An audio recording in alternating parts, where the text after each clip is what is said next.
Hi, mine's Phil. I like talking about politics, and in this video I'd like to discuss the very latest examples of how Brexit Britain has shot itself in the foot in terms of hitting our own local economies unnecessarily as we continue to be open for business to smugglers but closed to tourists. But first, if you'd like to be notified of daily news and politics, please subscribe to the channel and click the bell notification icon. So that line the Tories use about Brexit being done, yeah, it's not done. We're still getting regular updates about new problems with Brexit. Some of them were inevitable and so, as a result, predicted by experts long ago. Some of them not inevitable, just a consequence of incompetent Tories, and so have actually been a surprise to even cynics. For example, the government has refused to allow the Ukrainian orchestra to play in the UK. This is the same government who on their website are full of praise for this very same orchestra as it was playing recently in Belgium and showing their pretend support for Ukraine.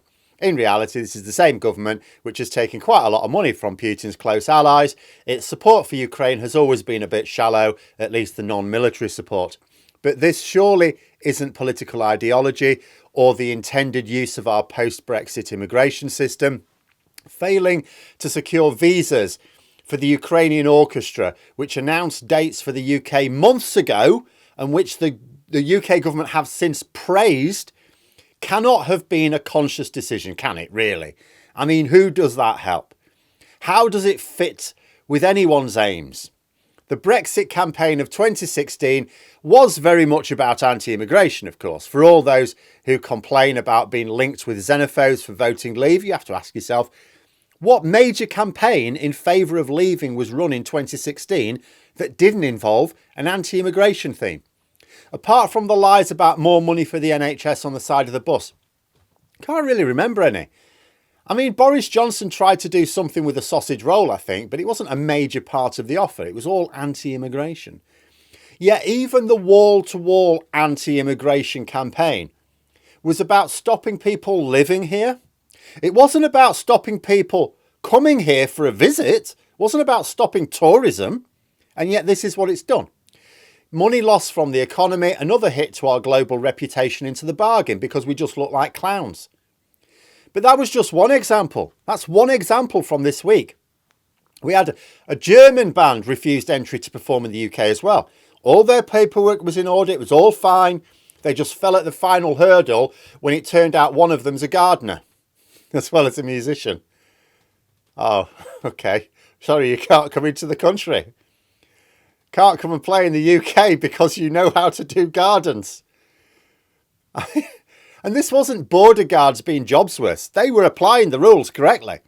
It was just a very obscure and completely pointless rule you would never have thought of. You know, they weren't going to be carrying out any work other than what was listed on the documentation. They weren't coming here to take up job vacancies in the UK. They were coming here to play for a bit and then go home. They were going to be providing work for venues in the UK, generating income for British businesses. In both cases, the Ukrainian orchestra and the German band, the gigs were planned and it all fell apart at the last minute, meaning those British venues are out of pocket just like the musicians. And they both have the effect of putting others off from touring the UK. Even those who might not fall foul of whatever rules these did might wonder, because after all, the reasons for denying entry in both of these cases were utterly at odds with the stated intentions of both Brexit, which would have nothing to do with Ukrainian musicians anyway, or Tory immigration policies. So people may suppose, well, maybe there's some tiny rule in the small print that'll mean I get stopped at the border. Best just to not bother and tour Ireland instead. I actually find it tragic that we are currently waving in lorry load after lorry load of smuggled goods and unsafe foodstuffs because we're not carrying out any checks on goods, but we're stopping groups coming here quite legitimately to boost local economies. And it didn't stop there either. It's not just musicians we got it in for. We then had the school trip from France, wanting to visit the birthplace of William Shakespeare. Basically an educational tourism visit intended to share in British culture. Now, apparently we're not interested in promoting British culture around the world, at least not the suitable aspects of our culture. Not that I think Shakespeare is particularly suitable, but I'll pick my fights with literature teachers later. It was reported that this experience wasn't even all that uncommon. School trips like this being blocked since Brexit. So the trip was cancelled. They're hardly likely to try again. And no doubt other schools across Europe will have heard about it and decide to give Britain a bit of a miss for their own planned trips in the future. More money lost to the economy, more opportunities lost to share cultural links with others. And why? Because the government thought the children would be a flight risk. As if they were athletes from an oppressive regime who's going to claim asylum the second they arrive at the tournament. They were school children, living in France, wanting to learn about a Tudor scribbler. Pretty soon, Britain's place in Europe is going to be akin to the grumpy old man sitting on his front lawn smelling of piss and shouting at kids for talking too loudly as they walk past. And you step back and you think, this isn't even Brexit really, is it? I mean, it's caused by Brexit, but this isn't Brexit. There are self-defeating aspects of Brexit that many of us were aware were coming a mile away. This is different. This didn't have to happen.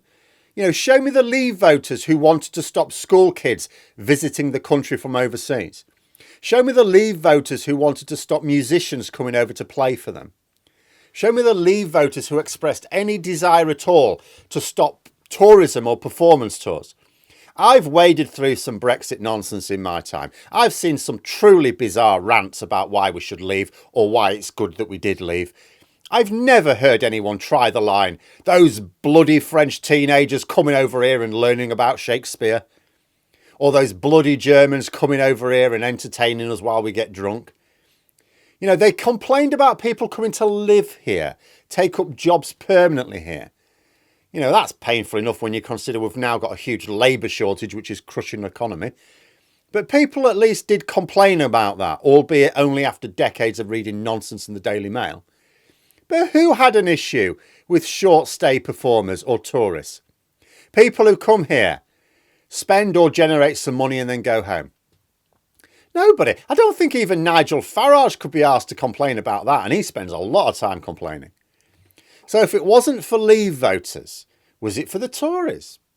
Well, how? I mean, it harms the economy. At the moment, they're setting everything by growing the economy. They absolutely need the economy to grow.